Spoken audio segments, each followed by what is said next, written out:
Welcome to Tiny House Tanzania with your host, Stephen Hendricks.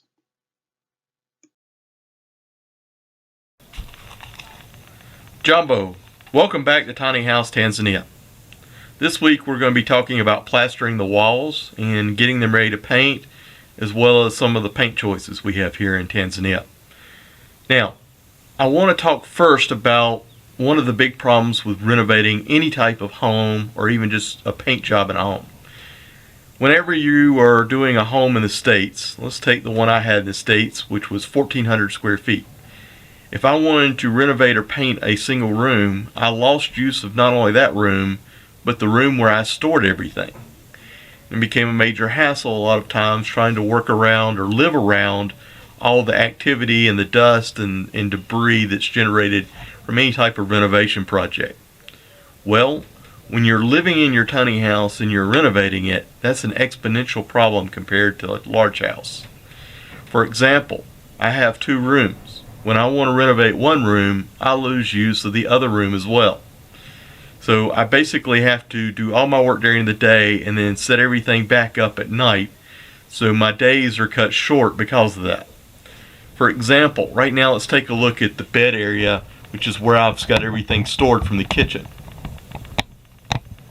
As you can see, I can't use the bed, so at night I have to get everything finished up and move everything back into the kitchen area. As I said, this is kind of an exponential problem that causes a lot of grief when you're trying to live in a house while you're renovating it. So I strongly recommend, if any of you are trying to do a tiny house renovation, go live in a hotel, then do your work. Because trying to do it while you live in it is pretty rough.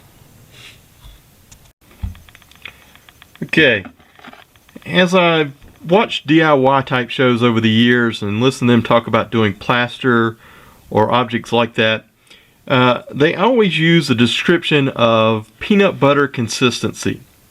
Now, if you're in the States, this is a normal brand you might find, and this is the consistency of that peanut butter.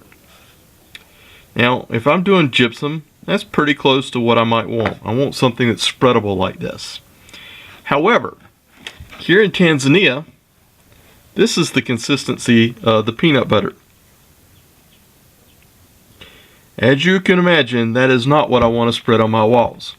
So, here in Tanzania, I've got to be careful about using words like peanut butter consistency when trying to describe how thick I want something in my mix.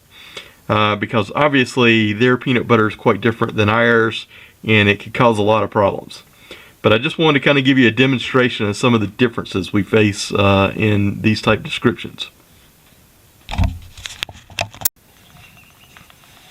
Alright, this is getting to the consistency I would like it.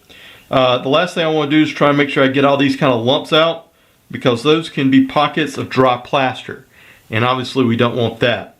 A good general rule of thumb type test for me is to get a spatula full of the plaster mix and then turn it over on its side and see if I get any type of movement or drippage off of it. I can have a little bit of movement and that's okay, but I don't want it to actually fall off my spatula.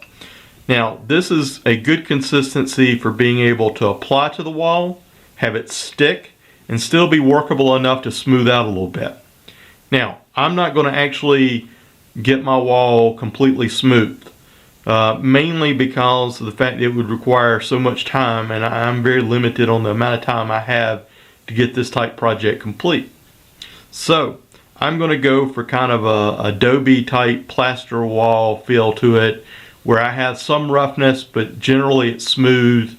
It'll be smoother than the concrete plaster, but it'll make more sense once I get done here and you can see what I've got. Now, this batch right here will cover the same amount as the last batch did. So that takes me roughly 30 minutes to do, and you can see I'm going to be in for a very long week right now. This is after the first 3 hours and stopping for lunch break, and we picked up some speed. However, we're a little concerned right now about whether we have enough plaster or not. It's not covering nearly as much as what we were told it would cover. So we're a little concerned right now that we won't have enough to do the whole room. Okay, we have gone a day and a half of plaster work, and we have done 2 full walls and a little more than 2/3 of a third wall. And we are out of plaster. The plaster we had estimated, based on their coverage rate, would cover this entire room and get me started on a wall in the bedroom. But as we can see, I've run out already, so I'll have to go get some more plaster before I can continue. Now, I talked a bit about what it's like to try and renovate while you're living in a space. This is the other problem with renovating while you live in a space, is this has to all get cleaned up, and there'll be gypsum drywall dust everywhere, probably for about a week or so, until I can get it out of all the nooks and crannies.